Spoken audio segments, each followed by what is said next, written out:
Non, il faut renoncer. Hein. Ouais. Non, mais elle va vous dire pourquoi, vous inquiétez pas. Quand on parle de chips, Sandra, est-ce qu'elles entrent dans la catégorie des aliments que l'on associe à tout ce qu'on appelle, vous savez, d'un terme général, la malbouffe?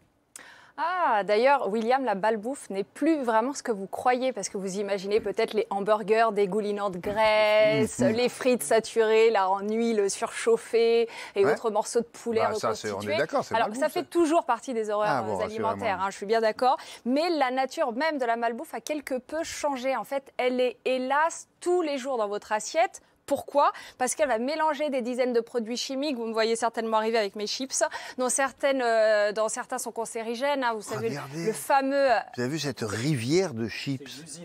C'est dingue. Rivière. Donc, on n'a jamais vraiment mesuré dans le corps l'accumulation de tous ces produits chimiques, le fameux effet cocktail. La nouvelle malbouffe se cache derrière des noms... qu'on comprend même pas, hein, William, vous le savez. C'est fabriqué en laboratoire, ça repose sur un redoutable mélange de saveurs artificielles. Oui, industrielles, chimiques. Chimiques, ça nous rappelle des saveurs de l'enfance, ça nous trompe un peu le cerveau, etc. et ça nous crée une forme de dépendance. Bref, aujourd'hui, vous l'avez compris, je vous parle des chips aromatisés et je ne vais pas en dire que du bien. Bon, de toute façon, on sait que les chips, vous êtes d'accord là-dessus, la réputation d'être grasse, un peu trop salée.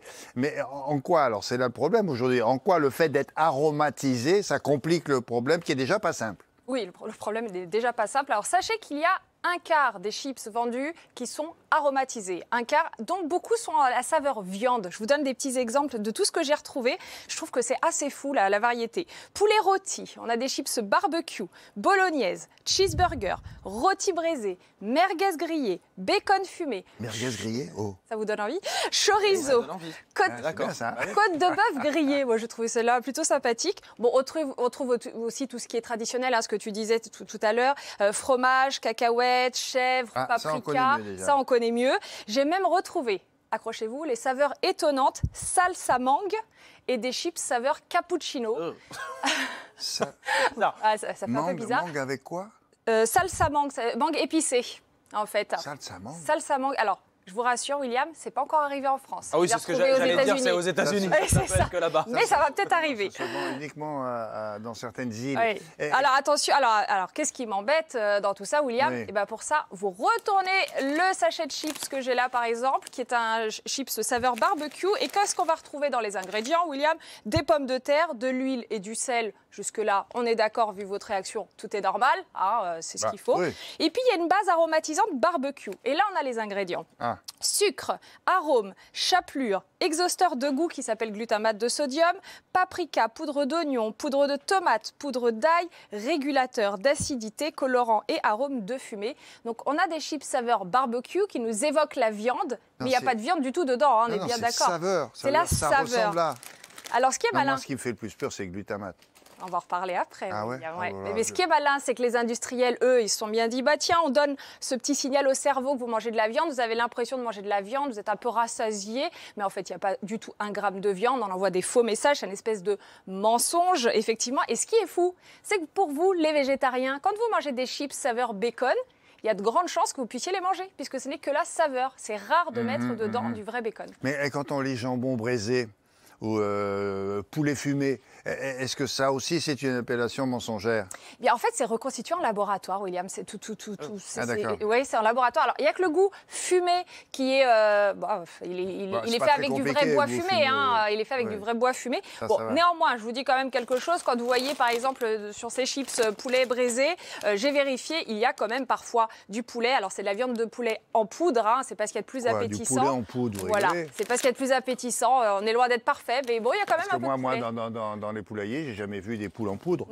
Non, il faut les broyer. Enfin, voilà, c'est pas très drôle, hein. Voilà. C'est pas terrible, ça. Alors, finalement, est-ce qu'il y a maintenant, rentrons dans le vif du sujet, est-ce qu'il y a quelque chose de dangereux sur ces produits-là pour notre santé, à part le fait qu'on est trompé sur la marchandise? Ça, vous l'avez dit. Ce que vous évoquez, William, le fameux glutamate de sodium qui vous faisait un peu peur, un exhausteur de goût. À quoi ça sert l'exhausteur de goût? Ça sert à redonner encore plus de saveur à ce qu'on mange. Ça marche bien, on y retourne, en plus.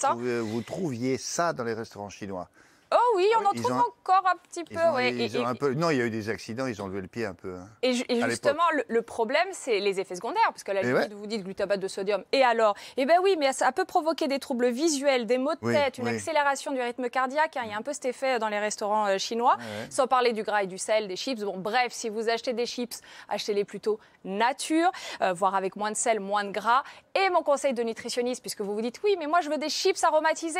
Eh bien, faites-les vous-même. Maison. Et oui, vous voyez arriver. Alors, maison, c'est plus économique, c'est assez facile. Vous prenez 3-4 pommes de terre, c'est assez simple, à la mandoline, 2-3 mm d'épaisseur.